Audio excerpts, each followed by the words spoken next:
नमस्कार, मैं राणा यशवंत आपका स्वागत करता हूं। मेरे साथ इंडिया न्यूज़ के एडिटोरियल डायरेक्टर आलोक मेहता जी हैं। आलोक जी, आपका बहुत बहुत स्वागत है।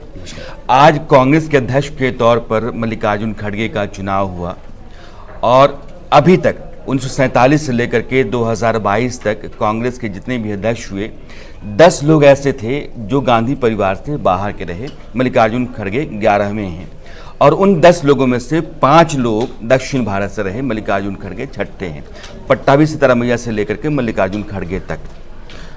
आलोक जी, ये कहा जाता है, हालांकि मल्लिकार्जुन खड़गे को मैदान में गांधी परिवार ने इसीलिए उतारा था, सोनिया गांधी ने, क्योंकि भरोसेमंद हैं, वफादार हैं।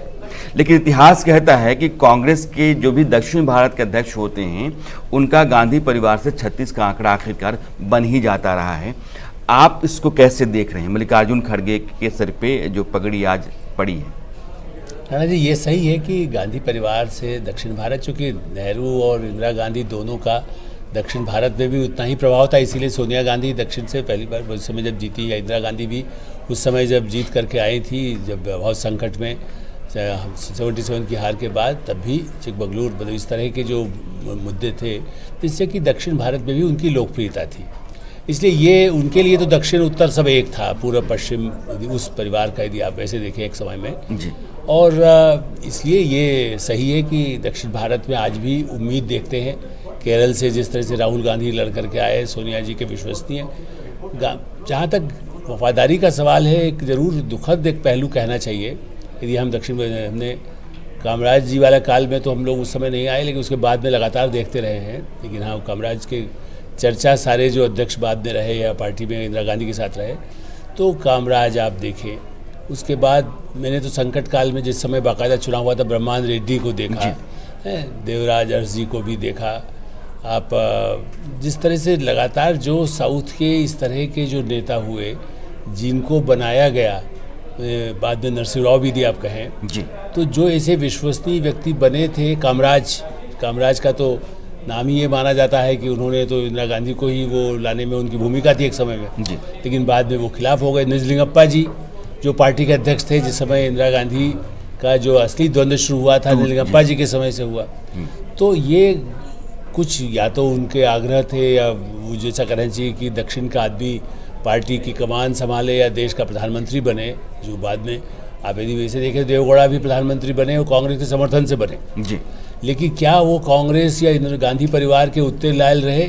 ये प्रश्न चिन्ह कांग्रेस में जो उत्तर भारत के लोग हैं वो ये कहते रहे हैं कि वो लॉयल्टी दक्षिण भारत वालों की नहीं थी और उन्होंने एक तरह से धोखा दिया। ये अलग बात है कि जगजीवन राम जी के लिए भी यही कहा जाता है कि वो दलित नेता थे। आज जब खड़गे जी की तुलना भी आप सारे देश में चर्चा, आज भी जो सब जगह उनके नेता बोल रहे हैं, जबकि वो भूल जाते हैं कि 77 में मैं मौजूद था जिस समय उन्होंने कांग्रेस फॉर डेमोक्रेसी बनाई और विद्रोह कर दिया, और जिस तरह से उसी से इंदिरा गांधी की हार का एक बड़ा कारण जनता पार्टी से अधिक जगजीवन राम का पार्टी छोड़ करके पलायन था। जब मोरारजी भाई का उत्तर भारत में उतना असर नहीं हो सका जो चरण सिंह और जगजीवन राम का हो सकता था जी। लेकिन जगजीवन राम बाद में इसलिए जयप्रकाश नारायण जी ने उनको नहीं बनाया प्रधानमंत्री, लेकिन वो गए तो इसीलिए थे।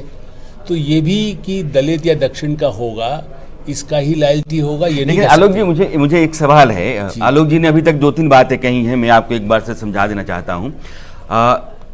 दक्षिण भारत के जितने भी नेता कांग्रेस के अध्यक्ष, के कामराज वैसे नेताओं से जो तमिलनाडु के मुख्यमंत्री हुआ करते थे और वो फिर कांग्रेस के अध्यक्ष बने।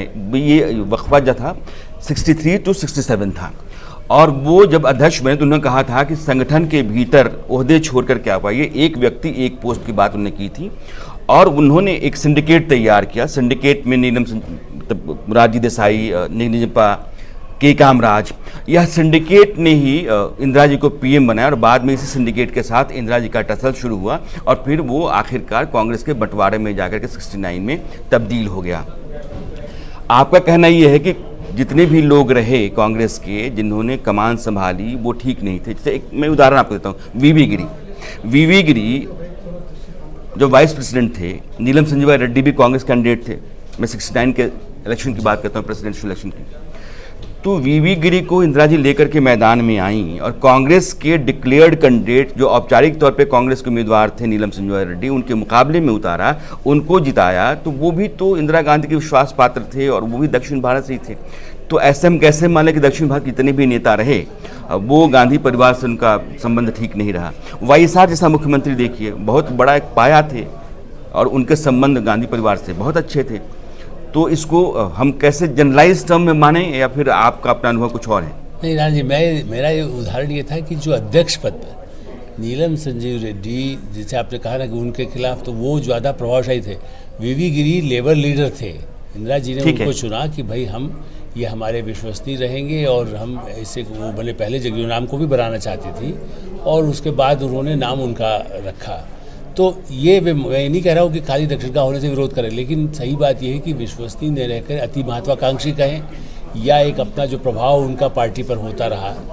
और इसलिए मैं आज बात फिर से कहूँगा, खड़गे जी का उत्तर भारत में, देखिए वो पुराने विधायक कर्नाटक में बहुत लंबे अरसे रहे, 9 चुनाव जीते, लोकसभा के चुनाव जीते, लेकिन मध्य प्रदेश, बिहार, राजस्थान, उनमें कोई पार्टी के बीच में उनका कोई बहुत अधिक संपर्क संबंध या उसके बल पर किसी सभाओं में लोग आकर के सुने कि हम खड़गे जी को सुनने के लिए जा रहे हैं, ऐसी स्थिति नहीं थी। इसलिए उनका बनने पर यह लगता है कि भाई ठीक है, मजबूरी में आप उनको एक्सेप्ट कर लें और कहें कि दक्षिण के आदमी को या दलित को हमने बनाया। हेराल्ड का केस में वही मोतीलाल वोरा के बाद यदि सब कुछ अभी भी जो कुछ पूछताछ हुई है वो उनसे हुई है, तो लोग ये भी शंका करते हैं कि क्या एक पार्टी का अध्यक्ष के बाद यदि उन पर कोई आँच आती है, यदि किसी कानूनी पेज में, जबकि वो तो बहुत बाद में बनाए गए इसलिए उनके कोई पुराने दस्तखत नहीं होंगे, लेकिन वो कंपनी चूँकि नई बनी है उसमें खड़गे जी का नाम है, तो ये योग्यता के आधार पर हो, एक तो वो नहीं है ये, ठीक है, विश्व इसलिए कि हाँ वो यसमैन हो सकते हैं आज की तारीख में। खड़गे जी का मैं नहीं कह रहा हूँ कि वो विद्रोह कर देंगे, लेकिन कल को नरसिंह राव जी के लिए किसने सोचा था? देखिए नरसिंह राव जी भी बाकायदा फाइल लेके मैंने मोस्ट लॉयल जिसको कहते हैं कि जब कहा था ना बड़े बाबू उस तरह से सीताराम केसरी तो फिर भी उतार, लेकिन नरसिंह राव क्या था, मुझे याद है जब वो एक अटैची लेके दिल्ली आए तब वो आंध्र प्रदेश के मुख्यमंत्री में, तेलंगाना के, इसी तेलंगाना जो आज बन गया है, उस आंदोलन में उनका इतना भारी विरोध हुआ कि उनको हटा करके, जैसे कहते थे भाई बिल्कुल आप वहाँ से हट जाइए, आप रहिए भी मत आंध्रा में, इस स्थिति में उनको लाया गया था। धीरे धीरे करके तो उनको माना गया था कि वो तो बिल्कुल ही लायल रहेंगे। चॉइस थी एनडी तिवारी और उनके बीच में, और नरसिंह राव जी को इस आधार पर चुना गया कि उनके अपने विदेश मंत्रालय भी उनके पास रहा, होम मिनिस्टर है, जिसके कार्यकाल में इंदिरा गांधी की नृशंस हत्या हुई है, जो होम मिनिस्टर, उनको भी एक कई कारणों से बनाया गया। लेकिन बाद में 2 साल में ही ऐसी स्थिति आने लगी, गांधी परिवार से दूर होते हुए उन्होंने कहा मैं अपनी मर्जी की करूँगा। सवाल ये है कि क्या खड़गे जो सा बार बार कह रहे हैं कि राहुल गांधी कह रहे हैं या खड़गे कह रहे हैं कि वो जो चाहेंगे करेंगे, लेकिन यदि वो अपनी मर्जी से करेंगे तो फिर क्या होगा? फिर तो कई लोग आउट हो जाएंगे, जो थोड़े बहुत जो रहे गांधी परिवार का, यदि आप कह सकते हैं। मनमानी करने पर ही नरसिंह राव चाहते थे कि मैं अपने ढंग से काम करूँगा, मैं नहीं अर्जुन सिंह को नहीं वो काम दूंगा, मैं इसको काम नहीं दूंगा, मैं अपने, या जो आप चाहते हैं खाली जो कहा जाएगा मैं उस तरह से काम नहीं करूंगा जो मनमोहन सिंह के लिए कहा जाता है। तो मुझे लगता है कि इस सारे चुनाव में ये तो मानना होगा कि कांग्रेस के लिए उत्तर भारत ने जितना समर्थन दिया दक्षिण ने दिया, लेकिन इंदिरा गांधी के कार्यकाल में बाद में अधिकांश उनको समर्थन उत्तर भारत से मिला, और उत्तर भारत का रास्ता जो खुद कभी मुलायम सिंह भी कहते थे कि जो भी होगा उत्तर प्रदेश से होकर प्रधानमंत्री का रास्ता जाता है। हाँ, तो ये ठीक है, प्रधानमंत्री बनने के लिए राहुल गांधी के लिए खड़गे हाथ जोड़कर खड़े रहे, ये संभव है। आलोक जी, एक बुनियादी सवाल है, सवाल ये है कि आपको लगता है कि ये उस लायक नेता नहीं है कि इनका असर उत्तर भारत के राज्यों में हो, या फिर सर्वमान्य नेता देश के नहीं है? सीताराम केसरी में क्या था? सीताराम केसरी मंच के नेता नहीं थे, लोगों के बीच लोकप्रिय नहीं थे, फिर भी सीताराम केसरी कांग्रेस के अध्यक्ष बने। तो मुझे लगता है कि कांग्रेस का अध्यक्ष बनने के लिए बहुत लोकप्रिय होने की, नरसिम्हा राव तो मैंने मान लिया कि प्रधानमंत्री थे और 92 में उसके बाद अध्यक्ष बन गए, तो प्रधानमंत्री अध्यक्ष है तो आप कह सकते हैं कि उसकी अपनी एक रीच होगी, उसका अपना वैल्यू है, अपना उसका वजन है। मुझे लगता है कि कांग्रेस के भीतर अध्यक्ष के लिए मल्लिकार्जुन खड़गे को सिर्फ इसलिए चुना गया कि वो गांधी परिवार के बहुत ही भरोसेमंद और सिपहसालार की तरह हैं। अब आप आलोक जी कह रहे हैं कि ये कभी भी हो सकता है कि स्थितियां नरसिम्हा राव की तरह हो जाएं, स्थितियां कामराज और नीलम संजीवा रेड्डी जैसी हो जाएं। तो अब ये मल्लिकार्जुन खड़गे को एक और सवाल आलोक जी का है जो मैं चाहता हूँ कि उसको वो पीछे छूट गया था। जगजीवन राम का जिक्र आलोक जी ने किया, उन्होंने कहा कि वो पहले दलित नेता थे जो कांग्रेस अध्यक्ष बने, और मल्लिकार्जुन खड़गे दूसरे दलित नेता हैं जो कांग्रेस के अध्यक्ष बने हैं। आप कह रहे हैं कि जगजीवन राम भी ऐन वक्त पर इंदिरा गांधी को छोड़ करके चले गए। 77 में जब चुनाव होने लगे थे तो चुनाव के ठीक पहले उन्होंने कांग्रेस छोड़ी और वो विपक्ष में चले गए, जनता पार्टी में चले गए। इसलिए वह भी बहुत भरोसेमंद हुआ करते, इंदिरा जी के खास हुआ करते थे, लेकिन वो अपना भरोसा बना नहीं सके और वो संबंध जो पहले से बना हुआ था उसको निभा नहीं सके, वो कहीं और चले गए। तो मल्लिकार्जुन खड़गे दो आधार पर आलोक जी कस रहे हैं। एक दक्षिण भारत के नेता के आधार पर, तो दक्षिण भारत के वो नेता जो कांग्रेस के अध्यक्ष बने, उनका अनुभव या गांधी परिवार का अनुभव उनके साथ अच्छा नहीं रहा। दूसरा, दलित नेता जो कांग्रेस के अध्यक्ष बने, जगजीवन राम के साथ भी गांधी परिवार का अनुभव ठीक नहीं रहा। मल्लिकार्जुन खड़गे के साथ कैसा रहता है, ये देखने वाली बात होगी। दो चीज़ें हैं, लेकिन आलोक जी मुझे लगता है कि मल्लिकार्जुन खड़गे एक अलग तरह का उदाहरण रख करके जाएंगे। जो गांधी परिवार, चूँकि सदन के भीतर भी उन्होंने कांग्रेस को लेकर के जिस मर्यादा के साथ अपना काम किया है और विपक्ष में भी उनकी एक इज्जत है। मैं तो प्रधानमंत्री के इंटरेक्शंस भी देखता हूं कि बहुत सम्मान के साथ उनको संबोधित करते हैं। तो कांग्रेस के बहुत लोकप्रिय नेता तो नहीं हैं, जनाधार इनके पास नहीं है, लेकिन डिग्निटी के साथ अध्यक्ष के पद को और उसके कामकाज के को निभा जाएंगे, ये उम्मीद हम कर सकते हैं। हाँ देखिए, ये मैं मान सकता हूँ क्योंकि इनके दौरान ही 2024 के चुनाव होंगे। ये एक ये है कि कार्यकर्ताओं से मिलने का, जैसे देखिए आप पहले जो महासचिव रहे सोनिया जी भी सबसे, राहुल गांधी नहीं मिलते थे जी। समस्या इसीलिए आई। ये हो सकता है कि जो कार्यकर्ता, जो प्रदेशों के पदाधिकारी आए, खड़गे जी उनकी बात सुने और गांधी परिवार से सलाह लेकर उसे इम्प्लीमेंट करें। लेकिन मैं यहाँ पर दूसरी बात, आपने बहुत अच्छी बात उठाई कि यदि प्रतिपक्ष का, जैसा कहा जा रहा है प्रतिपक्ष के लिए जब प्रधानमंत्री तय होना हो, हम जबकि मान के चल रहे हैं कि प्रधानमंत्री नरेंद्र मोदी और भाजपा को 2024 में भी हराना आज की तारीख में जो दिखाई देता है, सारे सर्वे कह रहे हैं, खाली हम और आप नहीं कह रहे, ये सर्वे कहते हैं कि भाई अभी कांग्रेस का आना इस बार मुश्किल है। और राहुल गांधी तो कहते हैं अभी तो सत्ता के लिए आ ही नहीं रहा हूँ मैं। लेकिन यदि हम ये मान के चलें, क्या ऐसे जब गठबंधन की स्थिति में सोनिया गांधी और कई पार्टी के लायलिस्ट तो मनमोहन सिंह के समय में आधिकारिक रूप से, मैं आप किससे बात करेंगे तो पता चल जाएगा, एक समय में पूरी जोर लगाया गया था कि मनमोहन सिंह को बीच में हटाकर राहुल गांधी को प्रधानमंत्री बना दिया जाए। वो नहीं हुआ, वो मैं दूसरों पर पृष्ठभूमि नहीं जाता। जब राहुल गांधी का नाम आएगा तब खड़गे का नाम अपोजिशन को एक्सेप्ट हो, या खड़गे जैसा जिसको आप कह सकते हैं कि भाई वो खड़गे दूसरे एक्सेप्ट करें, वो भी गांधी परिवार के लायलिस्ट को क्या सूट करेगा? क्योंकि यही तो खेल पहले भी हुआ है। जब भी कुछ ऐसे परिवार का कोई नाम आता था, और मैं पहले भी बोल चुका हूँ, मनमोहन सिंह जी का नाम भी पहले बड़े बड़े कारपोरेट जो दिल्ली इंडिया से भी बाहर हैं जी, वो 96 में नरसिंह राव ने बना लिया था कि मनमोहन सिंह को अगला प्रधानमंत्री बनना है। तब सोनिया गांधी आउट थी। तो ये भी नहीं है कि खाली नाम प्रपोज कर दिया, एक बड़े प्रेशर ग्रुप था।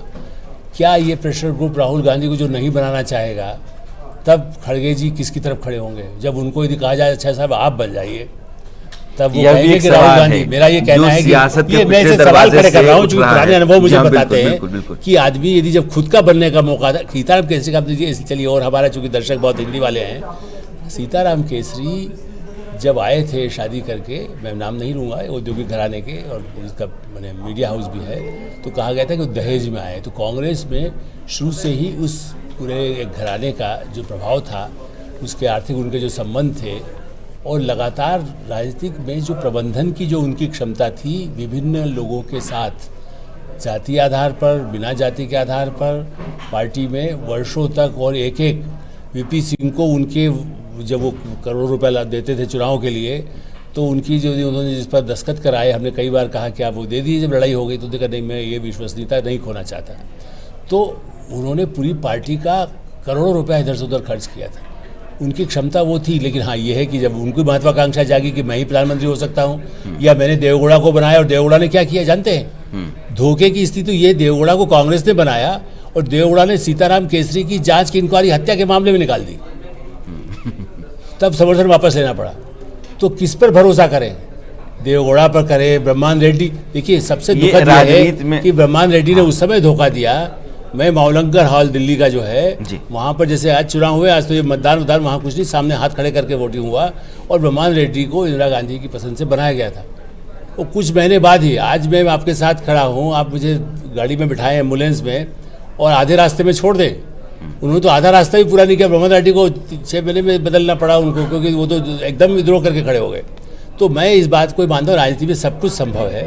इसलिए ये सवाल उठना आवश्यक है कि हाँ, लेकिन हाँ, उनकी भी कई नसें हो सकती है जिसकी वजह से ये विद्रोह न करे। मैं नहीं कह रहा हूँ कि खड़गे साहब विद्रोह कर देंगे, लेकिन मेरा ये कहना है कि जो अनुभव रहे, और जहाँ तक जनता का, सीताराम केसरी यदि मैनेजमेंट करते थे और पार्टी के एमएलए एमपी यदि उनका साथ दे देंगे, लेकिन सबको गांधी परिवार प्रिय था नेचुरली, वो उनको प्राइम मिनिस्टर नहीं बनाना चाहते, सब सिंधिया कैंडिडेट थे। बिल्कुल, असल में कैंडिडेट सिंधिया नहीं होते जी। तो पहले केसरी को उम्मीद थी कि सिंधिया भी मेरा समर्थन करेंगे, राजेश पायलट भी खड़े हो गए, तो उस स्थिति में केसरी नहीं बन पाए। वरना देवगौड़ा चूंकि दुश्मन हो गए हमारे, इसलिए हम अध्यक्ष बन जाए, ये कोशिश थी। ये खेल राजनीति में चलता रहता है, क्योंकि जो पार्टियां राजनीति में होती हैं उनका एक ही मकसद होता है, सत्ता तक पहुंचना। तो राजनीति से, सियासत से सत्ता तक पहुंचने में बहुत सारे फैक्टर काम कर रहे होते हैं। जालो जी ने कहा कि कॉर्पोरेट है, कई तरह के रिलेशंस है, काट छांट है, तो बहुत सारी चीज़ें चलती हैं जिसको आप साम दाम दंड भेद कहते हैं। ये सब चल रहा होता है बहुत कुछ पर्दे के पीछे, बल्कि ज़्यादा कुछ पर्दे के पीछे और बहुत कम पर्दे के सामने दिखाई पड़ता है। उसमें जो चेहरे होते हैं वो किरदार के तौर पर होते हैं, लेकिन उनकी डोर कहीं और होती है, और फिर जो नचा रहा होता है उसके ज़रिए आप नतीजे देखते हैं। तो ये नाचने में, नतीजों के देखने में बहुत कुछ होता है जो हो रहा होता है।